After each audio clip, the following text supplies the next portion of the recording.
அஸ்ஸலாமு அலைக்கும் ஃப்ரெண்ட்ஸ். இது நேற்று நைட்டு எடுத்த டின்னர் மினி விலாக் தான். இது நேற்று அப்லோட் பண்ண முடியல.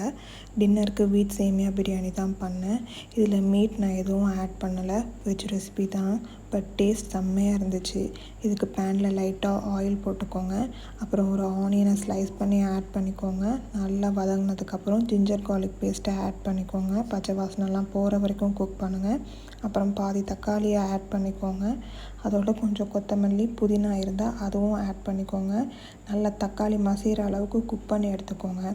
அதுக்கப்புறம் chilli powder, coriander powder, chicken 65 masala, garam masala, salt உங்கள் ரெக்குவயர்மெண்ட்ஸ்க்கு ஏற்றபடி சேர்த்துக்கோங்க. ஒரு 2 டேபிள் ஸ்பூன் கர்டும் அதோடு சேர்த்து நல்லா குக் பண்ணி எடுத்துக்கோங்க. அதுக்கப்புறம் 1:1ங்கிற ரேஷியோவில் தான் நான் குக் பண்ணேன். ஸோ அதுக்கேற்ற மாதிரி தண்ணி ஊற்றி கொதித்ததுக்கப்புறம் வீட் சேமியாவை அதில் ஆட் பண்ணிக்கோங்க. ஸ்டவ் அதுக்கப்புறம் லோ ஃப்ளேமில் வச்சுருங்க. தண்ணி வற்றினதுக்கப்புறம் ஸ்டவ்வை ஆஃப் பண்ணிடுங்க.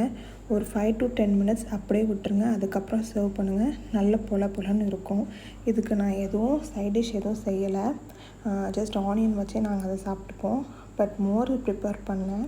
கொஞ்சம் கருவேப்பிலை, சால்ட்டு, காயத்தூள் இது மட்டும்தான் கர்டில் போட்டு மிக்ஸ் பண்ணேன். கொஞ்சம் தண்ணியும் ஊற்றிக்கிட்டேன். அவ்வளோதான், எங்கள் டின்னர் ரெசிபி கம்ப்ளீட் ஆகிடுச்சு. இந்த வீடியோ பிடிச்சா லைக் பண்ணுங்கள். சப்ஸ்கிரைப் பண்ணாதவங்க சப்ஸ்கிரைப் பண்ணுங்கள்.